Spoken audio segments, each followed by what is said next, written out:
মোবাইলে যা ইচ্ছে তাই করছি, যা ইচ্ছে তা শেয়ার করছি, যা ইচ্ছে তা সেন্ড করছি।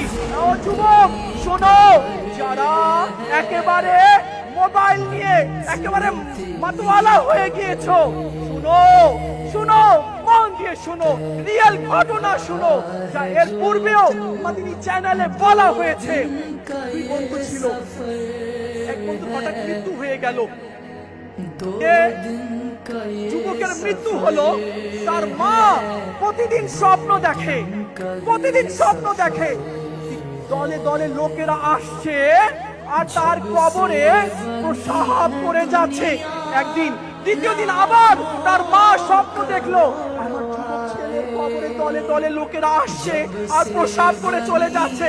তৃতীয়, চতুর্থ, পঞ্চম দিন মা একই স্বপ্ন দেখলো।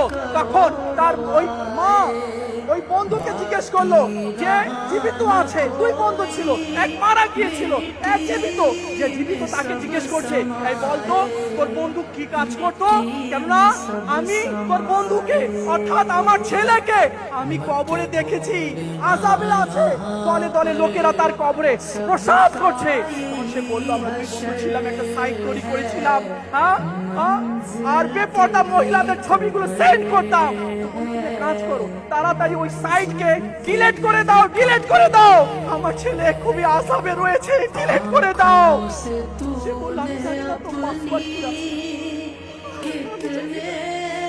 আমি জানি না পাসওয়ার্ড কি আছে। যতদিন ওই বন্ধ হবে না, যারা যারা দেখবে সেই আযাব, সেই শাস্তিগুলো ওই যুবকের কবরে হতে থাকবে। আজ ইচ্ছাকৃত ভাবে কোনো মেয়ের ছবি সেন্ড করে দিচ্ছি, হ্যাঁ শেয়ার করে দিচ্ছি। আরে শোনো না, কি করছো? ওসব আমার সহ্য হয় না। ওই সেন্ড করার কারণে যদি কবরে আযাব হয়ে যায় তখন কি হবে? শোনা, আসো আসো, দেখো আমার রব কি বলে, আমার আল্লাহ কি বলে, শোনো। আমার আল্লাহ বলে, আমার আল্লাহ বলে যে আমার বান্দা যখন আমার সাথে সমঝোতা করে, হ্যাঁ আমার সাথে সম্পর্ক করে আর বলে, মওলা আমি অনেক গুনাহগার, তুমি আমাকে মাফ করে দাও। মওলা কোনো গুনাহ বাকি নেই। যে 40 বছর ধরে যে আল্লাহকে ডাকিনি, কত ডাকিনি, চাদর দিয়ে মুখ ঢেকে নিল। এতদিন তো তুমি আমার আমার গুনাহকে প্রকাশ করনি, আমার গুনাহকে তুমি ঢেকে রেখেছিলে। আজ লজ্জিত করিও না আমার সম্প্রদায়ের কাছে। সত্যিকারে অন্তরে তওবা করছি, সত্যিকারে অন্তরে তওবা করছি, আর তোমার নাফরমানি করব না। তুমি যা বলবে আমি তাই করব, যা আদেশ করেছো তার উপরে পালন করব। তোমার নাম তো রহিম। বাস আজকে লজ্জিত করিও না। এখানে আমার সম্প্রদায়, আমার ছেলে মেয়ে রয়েছে, আমি সত্যিকারে অন্তরে তওবা করছি, আর গুনাহ করব না। বৃষ্টি শুরু হয়ে গেল, এই বলার সাথে সাথে বৃষ্টি শুরু হয়ে গেল। নবী বলেন, মওলা কি হলো? তুমি বৃষ্টি দিয়ে দিলে, তুমি তো বলছিলে বৃষ্টি দিব না, যতক্ষণ না সেনা বের হয়ে যায় এখন বৃষ্টি দিয়ে দিলে। আল্লাহ বলল, মুসা আমার বান্দা আমার সাথে সম্পর্ক করে নিয়েছে।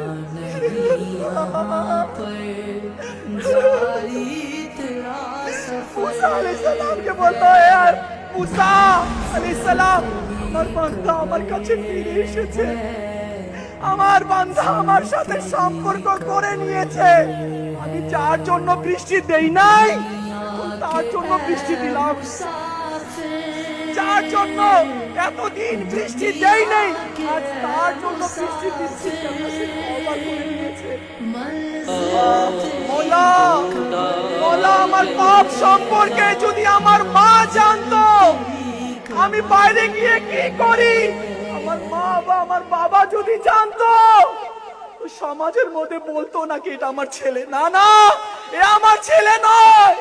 আমার পাপ সম্পর্কে, আমার গুনাহ সম্পর্কে সম্পর্কে আমার ভাই যদি জানতো তো সমাজে ভাই বলে পরিচয় দিত না। কিন্তু মওলা, তুমি আমার এত পাপ দেখার পরেও তুমি আমার পাপের উপরে পর্দা ঢেলে রেখেছো। আমার আল্লাহ জানে। শোনো শোনো শোনো, মন দিয়ে শোনো।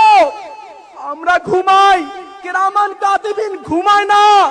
আমরা আরাম করি, ফেরেশতা আরাম করে না। যা বলেছি, যা করেছি, যা দেখেছি, যা যে পাপ করেছি সব কিরামান কাতিবিন লিখে রেখেছে। ইমাম গজ্জালি রহমতুল্লাহি ওয়ালি বলেন, হ্যাঁ শোনো, আজ সবাই মন দিয়ে শোনো।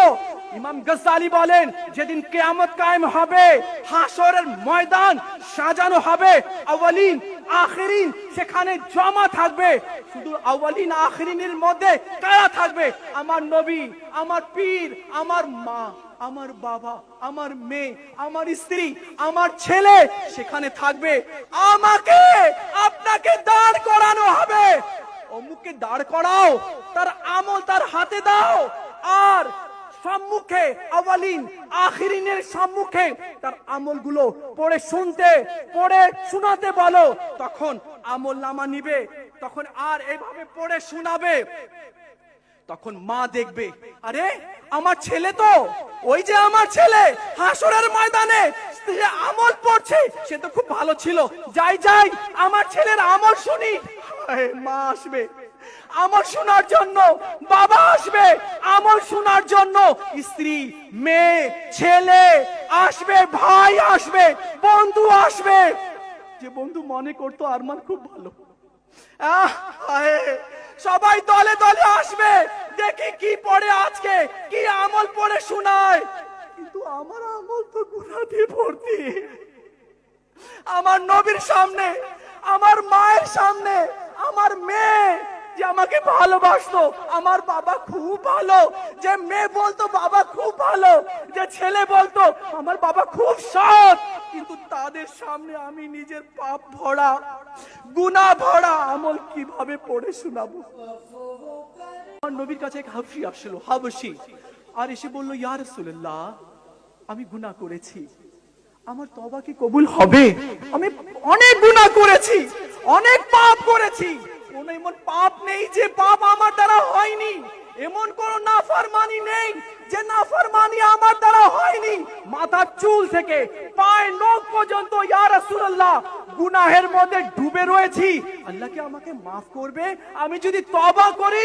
আমার রাসূল বললেন, আমার হাবিব বললেন, আমার নবী বললেন সাল্লাল্লাহু আলাইহি ওয়াসাল্লাম, হ্যাঁ তওবা করো, আল্লাহ তোমার গুনাহ ক্ষমা করে দিবে। তখন সে হাবশী বলল, ইয়া রাসূলুল্লাহ, আমি যা গুনাহ করেছি এই গুনাহ কি আল্লাহ দেখেছে? আমার নবী বলেন, আল্লাহ ঘুমায় না, আল্লাহ সব কিছু দেখে।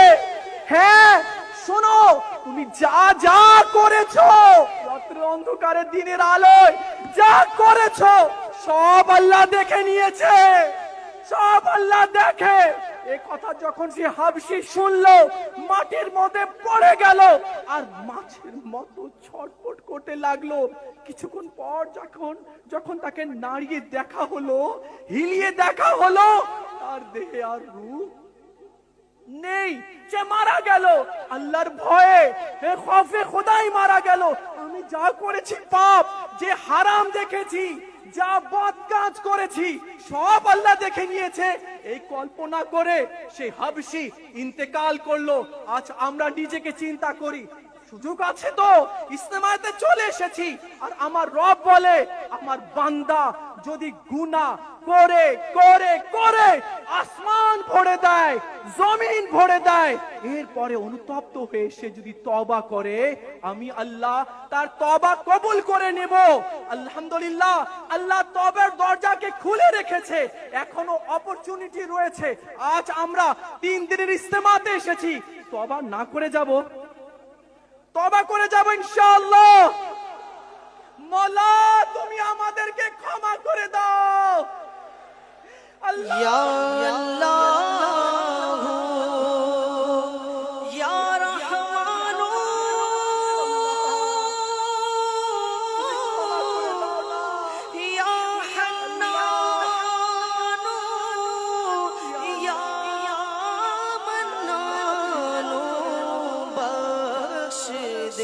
बख्शे हो का सदका अल्लाह बख्शे दे, बख्शे हो का सदका मौला बख्शे दे, बख्शे हो का सदका या अल्लाह। কি হলো?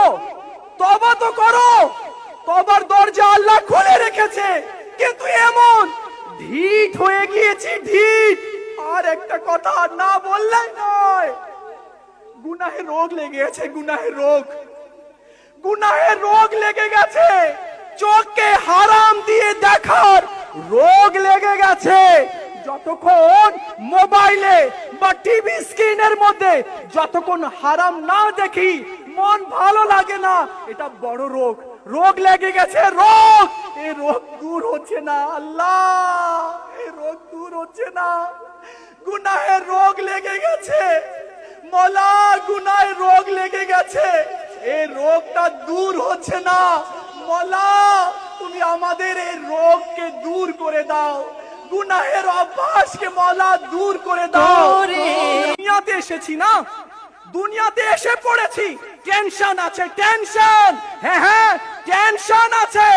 এভাবে চললে হবে না, যা ইচ্ছে তাই করলে হবে না, যা ইচ্ছে তা দেখলে চলবে না, যা ইচ্ছে তা বললে হবে না, যেখানে ইচ্ছে সেখানে যাওয়া যাবে না, যা ইচ্ছে তা খাওয়া যাবে না। টেনশন আছে। যখন দুনিয়াতে চলে এসেছি এখন অনেক টেনশন রয়েছে। এক তো তওবা করে মরবো কিনা তার কোনো গ্যারান্টি নেই, ঈমান নিয়ে যাবো কিনা তার টেনশন, ঈমান নিয়ে যাবো কিনা সত্যি খোদার কসম তার টেনশন। হ্যাঁ হ্যাঁ, তার টেনশন রয়েছে। হযরত সাইয়েদনা সুফিয়ান সৌরি রাহমাতুল্লাহি তাআলা আলাইহি ও হযরত সাইয়েদনা শাইবান রাই রাহমাতুল্লাহি তাআলা আলাইহি উভয় এক জায়গায় একত্রিত হলেন, দুই বুজুর্গ। হযরত সাইয়েদনা সুফিয়ান সৌরি সারা রাত কান্না করছেন। সকাল হলো তো শাইবান রাই রাহমাতুল্লাহি তাআলা বললেন, হে সুফিয়ান, আরে কেন এত কান্না করছো? সারা রাত কান্না করলে, কান্না করার কারণ তো বলো। তো সুফিয়ান সৌরি রাহমাতুল্লাহি তাআলা আলাইহি বললেন, আমি এক বুজুর্গ থেকে, এক আলিমে দ্বীন থেকে 40 বছর ইলম অর্জন করেছি, কোরআন ও হাদিসের ইলম অর্জন করেছি। Would you mind listen to me brother? শুনুন শুনুন, মন দিয়ে শুনুন, এ কথা আপনার, এ কথা আমার। আমরা টেনশনে আছি, আপনিও টেনশনে আছেন। সেই টেনশন হচ্ছে কি তওবা করে মরবো কিনা, সেই টেনশন হচ্ছে ঈমান নিয়ে কবরে যাব কিনা, এটা টেনশন রয়েছে। শুনুন সুফিয়ান সৌরি রাহমাতুল্লাহি তাআলা কি বলছেন। তিনি বললেন, আমি এক আলিমে দ্বীন থেকে 40 বছর ইলম অর্জন করেছি, 40 বছর। আর সে 60 বছর কাবাতুল্লাহ শরীফে ইবাদত করেছে, বান্দাগি করেছে, রোজা রেখেছে, নামাজ পড়েছে, কিন্তু তার মওত কুফরের মধ্যে হয়েছে, বেঈমান হয়ে সে মরেছে, ঈমান নিয়ে সে যেতে পারেনি। হায়, সুফিয়ান সৌরি বলেন, এই জন্য আমি কান্না করছি, যার থেকে 40 বছর ইলম অর্জন করলাম, আর যে 60 বছর কাবাতে গিয়ে ইবাদত করলো, বান্দাগি করলো, সেই ঈমান নিয়ে যেতে পারেনি। আমি টেনশন করছি আমার কি হবে। এ ভাই, সত্যি অনেকেই আছে এমন যারা ঈমান হারা হয়ে দুনিয়া থেকে চলে গেছে, তওবাবিহীন দুনিয়া ছেড়ে চলে গেছে, কিন্তু আমরা ঈমানের দিকে লক্ষ্য করছি না, ঈমানের টেনশন আমরা করছি না। শুনুন শুনুন প্রিয় ইসলামী ভাইয়েরা আর হে যুবকেরা, শুনো, মন দিয়ে শুনো।